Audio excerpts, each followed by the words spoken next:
Whether the institutions are capable enough, I suppose, is down to the politicians. At the moment, we don't see any drive from the politicians, so they haven't really been tested yet. We have some issues on the historical investigations unit and the information recovery, the retrieval unit. Our main concern would be the truth, of getting truth from right across, an equality of truth across the whole spectrum of victims and survivors. And I would have a big concern that there are certain people within the community who's not ready to go that extra step yet. So I don't think they haven't been tested yet, but I wouldn't be totally 100% confident they are going to deliver what the victims need. Well, all the victims, as we've known for some time, there's not two victims would agree on what they need. A lot of them do agree with each other on what they need, but for speaking for myself, acknowledgement, truth and justice, and I know the one that wouldn't affect me personally, but the pensions is a big one, and it's one that I feel very strongly about, that those who have been innocently injured and lost their livelihood because of some aspect of injury that they've received during the Troubles, that the pension is a priority for them, because they're all getting on in years now, and I feel very strongly that something should be done to rectify that. For myself, I would like to see some acknowledgement and the truth and justice.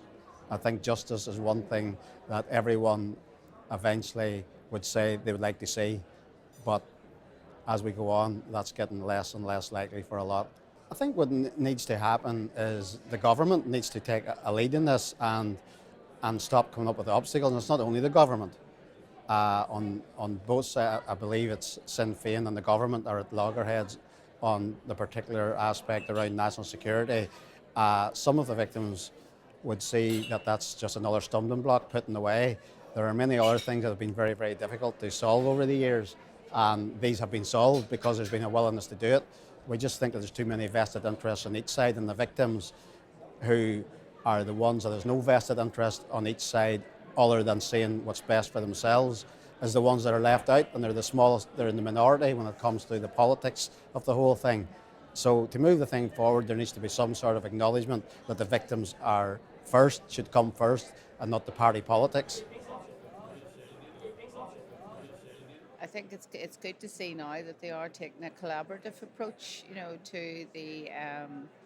to the problems that we've had in the past.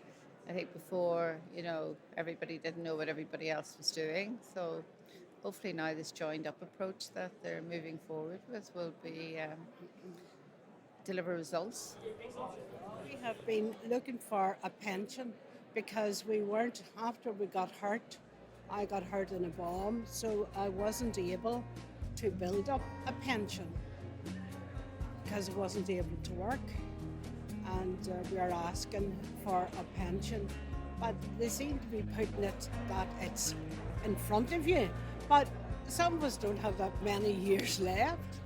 Yes, my priority is for practical issues to be put in place for victims and survivors, and that would be a pension as well for people who've been able to build up a works-related pension, especially those at the 70s and early 80s. When the legal process did not allow for people to get back into work or society in general because of access.